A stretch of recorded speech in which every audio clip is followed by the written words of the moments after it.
This week's episode of our show is sponsored by Dungeon Fog. This highly intuitive map-making tool is perfect for dungeon masters looking to create gorgeous battle maps for their tabletop role-playing games. We were blown away by how quickly we could create gorgeous homebrew battle maps using Dungeon Fog, from multi-level dungeons to natural environments and more. You can finish all your prep work right in Dungeon Fog itself with its very powerful annotation and note-taking tools, and then print the maps out to use at your tabletop, export a high-resolution image that you can import into a virtual tabletop, or even connect Dungeon Fog to your TV or projector and use it with a fog of war mode right at the table. A premium subscription gets you access to over 3,000 high-resolution props, textures, and assets to add more detail to your maps, with new assets being added every month. Follow the links in the description below or visit dungeonfog.com to try creating a new dungeon for your next game session. And by the way, if you want to raise your Game Master skills, check out the Circle of World Builders Masterclass that Dungeon Fog, World Anvil, and How to Be a Great GM are holding on May 30th and 31st, 2020. And now, on to this week's episode. Greetings, my name is Monty Martin. And I'm Kelly McLaughlin. And we are the Dungeon Dudes. Welcome to our channel where we cover everything Dungeons & Dragons, including advice for players and guides for dungeon masters. We upload new videos every Thursday, so please subscribe to our channel so that you never miss an episode. In Dungeons & Dragons 5th edition, combat is amongst the most exciting and cinematic moments of gameplay. Players love busting out their powerful abilities and going toe-to-toe with deadly monsters from the monster manual. But sometimes combat encounters fall flat.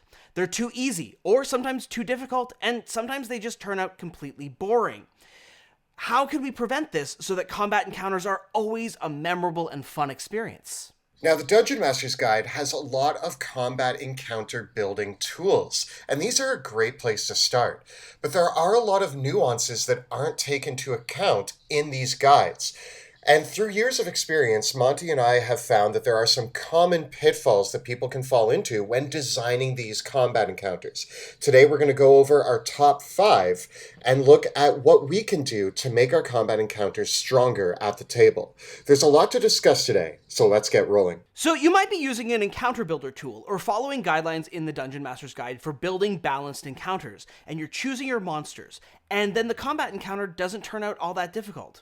This is because you probably created an encounter that is just Super Smash Bros. Brawl, and all the monsters you picked were only ones that had melee attacks, and your players with their flight, ranged attacks, and magical abilities just ran circles around all of them. If you're bringing forward a few melee combatant characters to stand up against your party, with some simple teamwork and tactics, it can be easily undone. This doesn't really make for a long-lasting or a memorable encounter in Dungeons & Dragons, when everybody can just hit the bad guys with a few sword blows, a few spells, and the combat encounter's over. There's got to be more to combat in Dungeons & Dragons 5th edition than just tank and spank. And so this is why it's really important to choose enemies that have effective ranged attacks and make this combined arms approach. Use spellcasters, archers, and monsters with high mobility, flight, or even teleportation to break the mold of the swirling melee and ensure things stay dynamic. You can create a lot of surprises by having ranged attackers where the melee combatant bursts out forward and attacks the party, unbeknownst to them that there was even a strong melee combatant in the force. You can actually have these sort of things surprise the party and make it more interesting. With a good use of spellcasters, archers, and melee combatants, you can really bring a lot more dynamic combat to your encounters. I'm a big fan of using multifunctional monsters. Creatures like giants have tons of hit points and are a great melee threat, but all of them can rip into the ground and pull out a rock to hurl at a flying player character that does a lot of damage and makes for a much more interesting and dynamic foe than ones that just run at the player characters and try to fight them in melee. The next pitfall that we find a lot of dungeon masters do when creating combat encounters is either using too many, too few, or too obvious of a target in their combat encounters. Choosing the right number of monsters for a combat encounter is one of the trickiest things to get used to, especially since the CR ratings don't always add up equally to the power of your party. So finding out how many targets you want to include and how many monsters you want to include is one of the most important parts about creating a combat encounter, but also one of the most nuanced and hardest to grasp. If the player characters outnumber their foes, they have a really big advantage. Choosing creatures with legendary actions and layer actions can somewhat make up for this, but only to a point. I really like to build my combat encounters where the sides are evenly matched in terms of how many foes are on the board.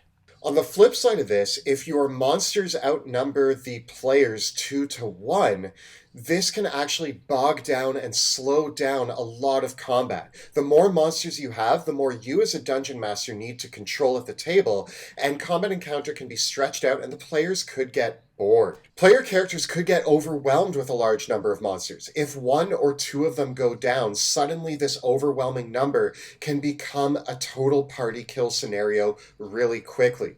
If you are going to include a large number of monsters, make sure that the bulk of your force are monsters with extremely simple rules who will probably die in 1 or 2 hits, making it much more easy to manage at the table and making the players feel cool while there's these other powerhouse forces at play in the combat encounter. The final problem is that when you choose a monster that is a focal point of the encounter and you surround them with a bunch of lower level minions, the classic example being a necromancer leading a group of zombies or skeletons.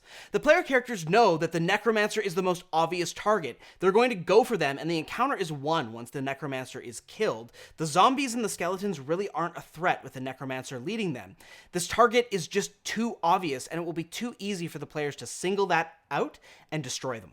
When designing your combat encounters, it's quite normal for people to say, well, here's the commander of this force, and here is the regular troops that you're going to mow down while trying to get to the commander. The problem with this is that the players are just going to find a way to target the commander only, undoing the main focus of the combat encounter. If you can put a commanding unit, a spellcaster, and maybe even they have a pet or a brute with them, and then you have the regular troops in front of that, suddenly there are multiple targets that are dangerous on the battlefield. By splitting this up, it means that the players might also divide who they are going to attack, and it will make the combat encounter seem richer, more robust, and more of a challenge for those players. I've also addressed this by giving my minions a body shield or self-sacrifice ability, where they throw themselves in front of the attacks that the player characters land against the commanders. All of this can put a really interesting choice in front of the players. Now with the sacrificial ability, do they target the minions, the spellcaster, the commander, or the brute? And having that choice is what makes the combat encounter interesting. The next mistake that many dungeon masters run into are creating encounters that are ultimately pointless and fought against nameless, faceless mooks of enemies. It creates that situation where the player says, what's the point of this battle? This guy hasn't even got a name tag. Let's just skip over this.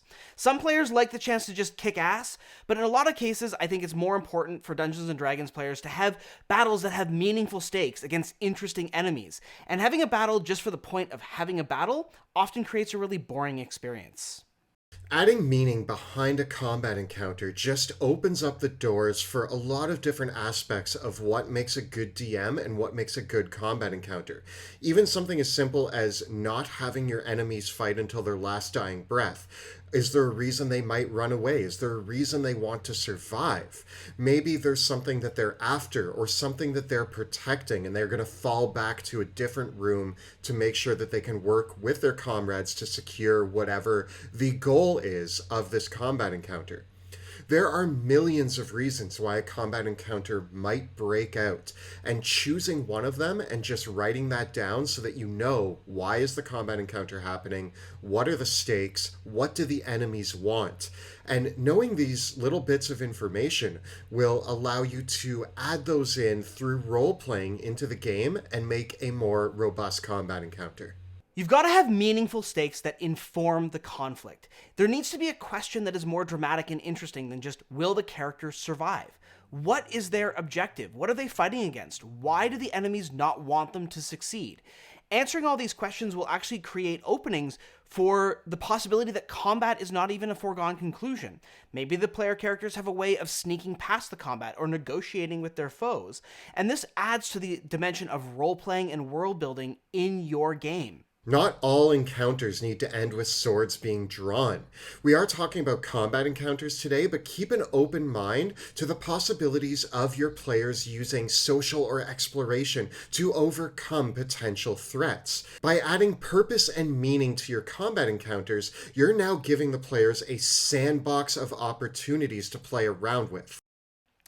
A great way to solve this problem that doesn't add too much to your prep time is to simply give all of the monsters and enemies that you create for your combat encounters a name. It can be something simple like Grog the Troll, or Stinky the Zombie, or Bert the Cultist. This gives them a potential for some sort of identity and could yield one of the most memorable and interesting NPCs in your campaign. I can't tell you how many times the surviving goblin or cultist or kobold from the last combat encounter ended up being one of the most memorable NPCs of the entire session. The next mistake that we're looking at is a little bit of a double-edged sword for DMs out there, and we call this the Stunlock Shutout. There's a lot of great monsters out there that have abilities to stun or paralyze or mind control the party. However, using these types of abilities can be really, really fun and exciting, but there are two potential problems that we run into. First of all, these abilities can be super deadly, and new players especially often underestimate just how bad it is when one of their allies gets paralyzed or incapacitated or stunned.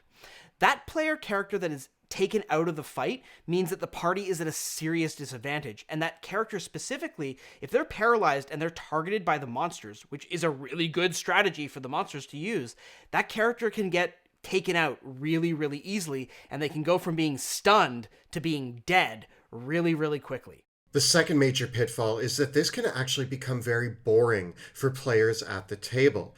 If you run up to them with a group of monks and stunning strike one of the party members right off the bat, this has the potential of putting them out for several rounds of combat. Maybe they have a really bad saving throw, which again sounds like fun, but after about 4 or 5 rounds of combat of the player not being able to participate, they will start to lose interest in the game. Now, you can go the other way with this, and if you do stun somebody, but leave an opportunity for the other players to try to help them out or get them back on their feet, that can add really interesting dynamics. But it's when you put them in a situation where nobody's helping them, they keep failing their saving throws, and it just becomes unfun for them, and that's what we want to watch out for. The first way that I like to address using these abilities is use monsters that are iconic and famous for having such powers. Creatures such as mind flayers, Medusas, and monks are known for their stun blasts and petrifying gazes. So when characters encounter these creatures, they have that moment of, oh no, this monster has a really powerful ability that could take me out of the fight. When the players recognize that a monster has a dangerous, incapacitating ability, they can be proactive and take steps to avoid it or protect themselves from it. This means that that ability, the threat of that ability, is still a challenge in the encounter, even if a player is never actually stunned or incapacitated by that power. Something that Monty and I like to do is we actually avoid giving spells that incapacitate or stun player characters to random mages who don't have a way of telegraphing this information. What you don't want to do is surprise your players with these abilities when it hasn't been previously mentioned or shown. A player who's surprised by getting stunned right off the bat and then doesn't get to participate in the combat won't have as much fun as a player who knows that there's a potential that they might get stunned and is trying their best to avoid it. At this point, if you do end up stunning them, they knew it was coming and they're less disappointed. Another way to address this is to simply avoid using these types of status conditions, instead trying out status conditions like restrained and frightened. With both the restrained and frightened condition, players actually have a lot more options on their turn. A player character ensnared in webs or grappled by a roper has the ability to still attack if they want to. They can't move, but they can try to break out of whatever is restraining them, and if they want to, they can attack with disadvantage or still try casting a spell. This gives them a more interesting choice of what to do on their turn while still being hampered by the monster's difficult abilities. Now for our final point on common mistakes when designing combat encounters, we want to look at things beyond the monsters and enemies you're using, and look more so at the environment that these combat encounters are taking place in. You don't want a lot of combat encounters that take place in a boring, empty room or a clearing in the forest with nothing else going on. Having an interesting combat encounter environment can actually make any combat encounter, even seemingly boring ones, much more interesting. You can have a completely bog standard encounter with zombies in the black bog of forgotten memories, and that will be a memorable encounter because of the environment itself. Fog coming out of the ground, the grasping hands of the dead bursting up from the mud. These things create interesting environments that the players will love and remember, even though the monsters they were fighting were just stock zombies. And remember that a dynamic environment that includes dangers or possible traps that the players are aware of not only will work against them in interesting ways, but also give the players an option in combat to use these to their advantage. This is one of the most fun things to see happen in a combat encounter. There's a pool of acid on the floor and the enemies are constantly trying to throw the players into it, but guess what? The players can throw the enemies into it too.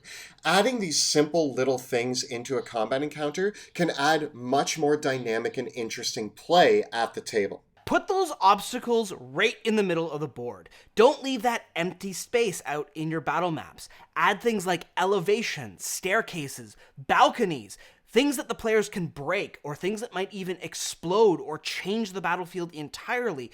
All create dynamic elements, and then you can use very simple monsters and creatures, and the battle is fought in the environment and in the world. I very purposely put chandeliers in a lot of my castles and manor houses, hanging over a group of enemies, just waiting for the players to clue in that they could cut the rope and drop the chandelier in a classic fashion. It's just one of those things that I like to throw in because it's so fun to see players interact with the environment in fun and interesting ways. Everybody loves using their abilities, but a lot of players will remember more so the times that they use the environment, and those will be the stories that they tell for years to come. It's also really important that when you add things into the environment to be prepared for your players to improvise how they're going to interact with them and use them in unpredictable ways. Be open to the players' creativity in how they interact with the battlefield.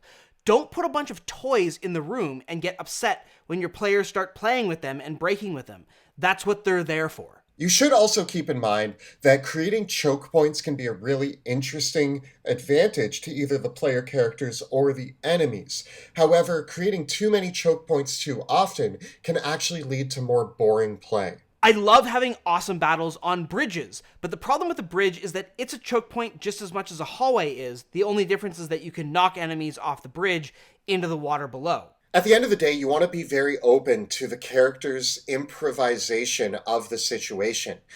If you are building a combat encounter, the easy way to make this as fun as possible is to throw a few things into the room that the players could use to enhance the combat in their favor, but that the enemies could also use.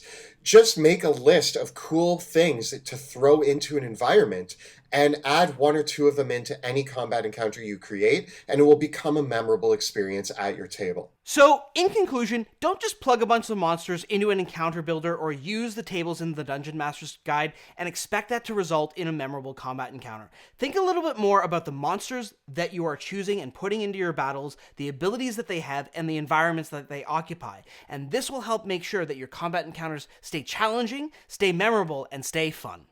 If you are a dungeon master who is looking at this list and says, oh man, I make a lot of these mistakes, don't worry. Monty and myself have made a ton of these mistakes as well, and still do from time to time. What I can tell you from experience is that when you design a combat encounter that is just a bunch of enemies fighting a bunch of players, you can feel the difference at the table between that and a well-thought-out, story-driven encounter that has interesting and dynamic options within it. When the combat encounter concludes, you'll know the difference, and you will see that a lot of these options will actually improve and make it so much more fun at the table for both you, the Dungeon Master, and the players experiencing them. So this has been our look at 5 common mistakes Dungeon Masters make when building combat encounters in Dungeons & Dragons 5th edition. Tell us about some of your favorite combat encounters that you've created and what made them work in the description below. If you're enjoying the work that we create, please consider joining our community by following the links in the description below or at patreon.com/dungeon_dudes. Don't forget to check out our live play in the Worlds of Drakkenheim, which airs Tuesday nights from 6 p.m. to 9 p.m. Eastern Time at twitch.tv/dungeon_dudes. And you can find all the previous episodes right up over here. And we have plenty more great tips and tricks for Dungeon Masters in D&D 5e right up over here. Please subscribe to our channel so that you never miss an episode. Thank you so much for watching, and we'll see you next time in the dungeon.